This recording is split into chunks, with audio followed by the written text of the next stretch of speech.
রাসূল আকরাম সাল্লাল্লাহু আলাইহি ওয়াসাল্লামকে আল্লাহ রাব্বুল আলামিন দুনিয়ার জমিনে প্রেরণ করলেন। প্রেরণ করার পর আল্লাহ রাব্বুল আলামিন আসমানি একটা কিতাব দান করলেন, আল কুরআনুল কারীম। আল্লাহ রাব্বুল আলামিন এই আল কুরআনুল কারীমটাকে দান করলেন। কুরআনুল কারীম আল্লাহ রাব্বুল আলামিন এই জন্যই দান করেছেন, গোটা পৃথিবীটা এই কুরআনুল কারীম দিয়ে গোটা পৃথিবীটা শাসন হবে, গোটা পৃথিবীর মাধ্যমে কুরআনুল কারীমের রাজ কায়েম হবে। এই কুরআনুল কারীম এই জন্যই আল্লাহ রাব্বুল আলামিন প্রেরণ করলেন। রাসূল সাল্লাল্লাহু আলাইহি ওয়াসাল্লাম সময় সংক্ষিপ্ত হয়ে যাওয়ার কারণে এখনই আমি আমার আলোচনা শেষ করে দিচ্ছি। রাসূল সাল্লাল্লাহু আলাইহি ওয়াসাল্লাম আগমন করলেন, একটা জিনিস হলো আল্লাহ তাআলার কুরআন নিয়ে আগমন করলেন। এইবার রাসূল সাল্লাল্লাহু আলাইহি ওয়াসাল্লাম দুনিয়াতে আমাদের জন্য কি রেখে গেলেন? রাসূল সাল্লাল্লাহু আলাইহি ওয়াসাল্লাম বলেন, তারাকতু ফীকুম আমরাইন লান তাদিল্লু মা তামাসসাকতুম বিহিমা কিতাবাল্লাহি ওয়া সুন্নাত রাসূলুল্লাহি সাল্লাল্লাহু আলাইহি ওয়াসাল্লাম।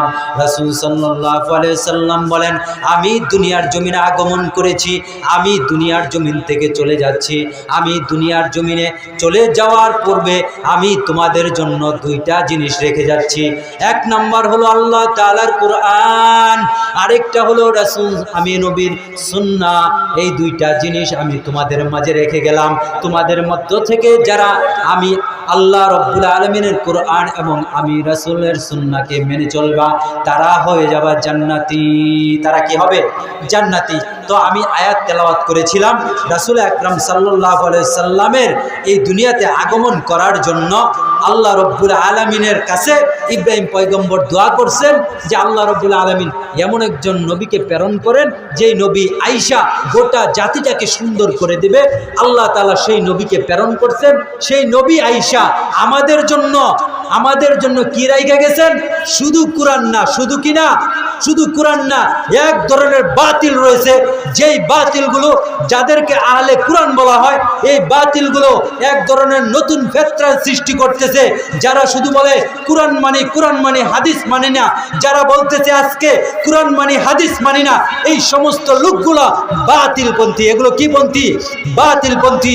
আল্লাহ রাসূল সাল্লাল্লাহু আলাইহি সাল্লাম হাদিসের ভিতরে বর্ণনা করছেন, আমি তোমাদের জন্য রাইখা গেলাম আল কুরআনুল কারীম আর আমি নবীর সুন্নাত। যেই ব্যক্তিরা আল্লাহ তাআলার কুরআন এবং আমি নবীর সুন্নাতকে মেনে চলবে, তারা আমার উম্মত এবং তারাই জান্নাতি হবে। আর যারা বলবে আমরা শুধু কোরআন মানি হাদিস মানি না, তারা হবে জাহান্নামী। আর যারা বলবে আমরা শুধু হাদিস মানি